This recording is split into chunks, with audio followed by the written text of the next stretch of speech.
summer of 1972. Massive crowds take to the streets of the Egyptian capital. Euphoria. After 5 lean years, there are signs that Egypt is about to stand on its own feet.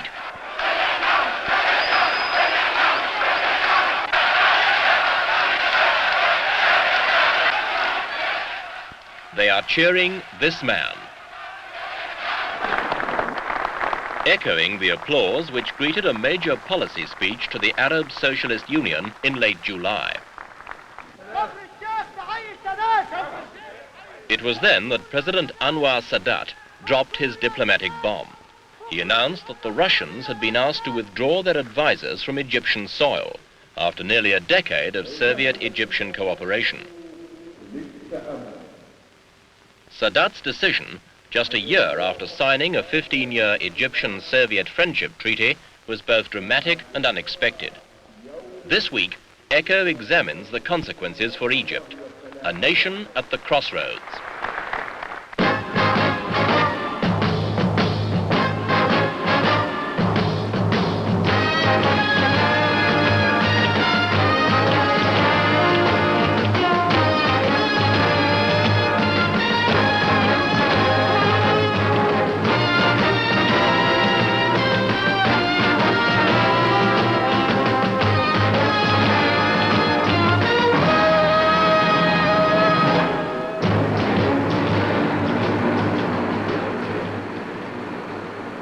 The Soviet intrusion into Egypt began 10 years ago.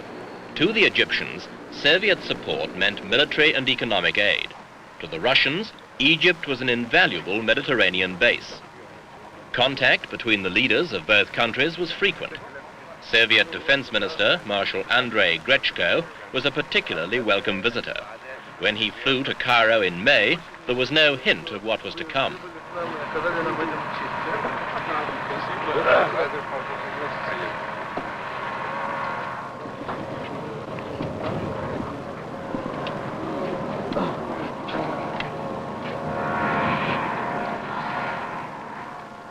Grechko had helped the Egyptians rebuild their army after the crushing defeat by Israel in the 1967 war.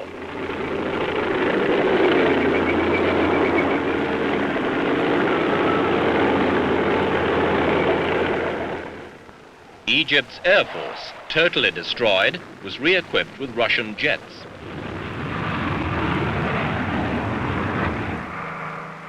Russian military equipment enabled the Egyptians to maintain the uneasy no peace, no war posture which has dominated the Middle East for 5 years.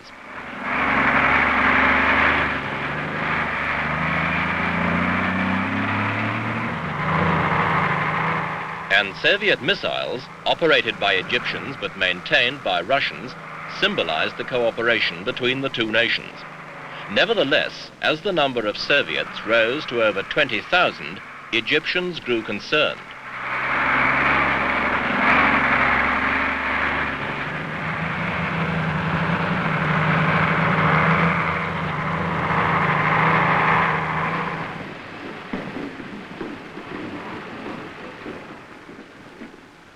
By May 1971, when Soviet President Podgorny arrived in Cairo to sign a 15-year friendship treaty, disaffection spread.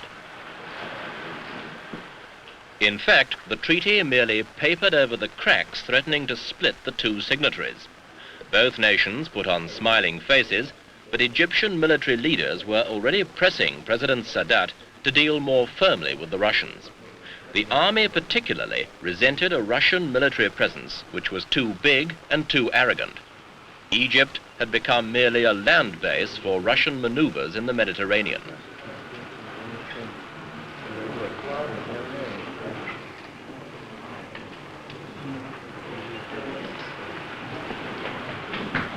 Furthermore, as long as the Soviet Union held Egypt firmly in its embrace, the Egyptians were committed to a Soviet Middle East policy they could neither influence nor change.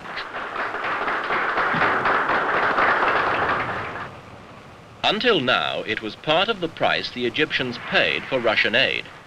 Technicians from Stalingrad taught Egyptians modern industrial practice. In the universities, Egyptian students were lectured by academics from Moscow.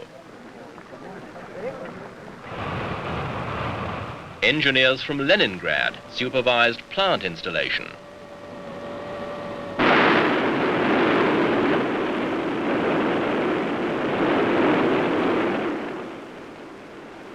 It all began here at the Aswan Dam. When Western finance withdrew from the $1,000 million scheme to tame the Nile, the Soviet Union stepped in. The project first bore fruit last year, when the 12 turbines of the Aswan hydroelectric plant began to operate at a capacity of 10,000 million kilowatts. And for the first time, light and power were brought to the vast outback of Egypt. 96% of Egypt is desert, but to make the desert blossom is a cherished dream. That was what President Nasser's concept of the Aswan Dam was all about. Today, the dream is becoming reality as the Aswan electricity and irrigation projects slowly reclaim the dead earth of the desert. 1.5 million acres of desert have been made to grow grain, rice, cotton and grapes.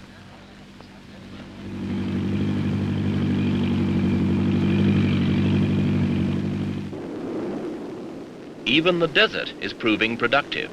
In cooperation with foreign oil companies, Egypt has at last found oil in quantity beneath the sand. For years, Egypt, the political leader of the Arab world, could only look with envy as lesser nations grew rich on oil. Today, Egypt produces 30 million tons annually. This, together with rich finds of natural gas, will make Egypt a major fuel exporter in the 1980s. The Helwan steel plant, 30 kilometers south of Cairo, was established with Russian money. Steel produced here is uneconomical, but if production reaches its target of 1.5 million tons a year by 1977, this plant may contribute to the rapid expansion of Egyptian industry.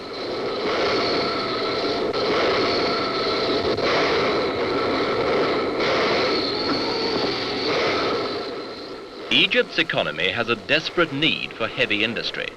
More than 10 years of Russian credit have created new industries, such as the shipyard in Alexandria.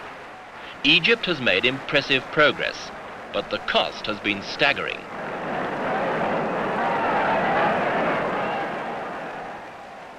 This country is $3,000 million in debt to Russia. Its trade deficit last year was $400 million. Thus, as it paid for the Russian military presence, it was slipping deeper into financial chaos. Average income, at $160 a year, had risen little. These and other problems still dog Egypt as it faces an uncertain future.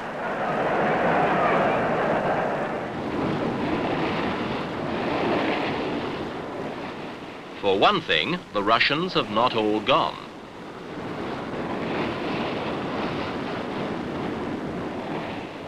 The Soviet fleet in the Mediterranean needs bases in Egypt and will not lightly yield them. Given the Russian determination to dominate this part of the world, Egypt is too important to abandon.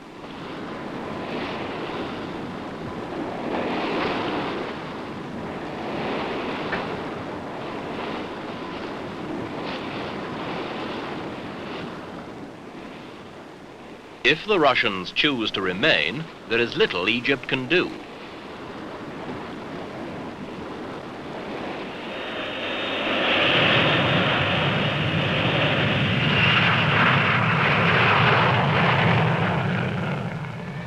Russian bombers still operate from the Cairo West airfield. Red Army units remain firmly in charge of the missiles. It is estimated that 15,000 Russians are leaving, but thousands remain.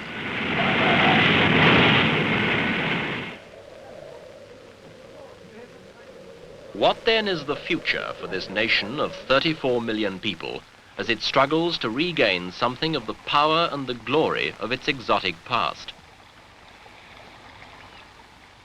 Peace with Israel? Union with Libya? Time, as always, will tell.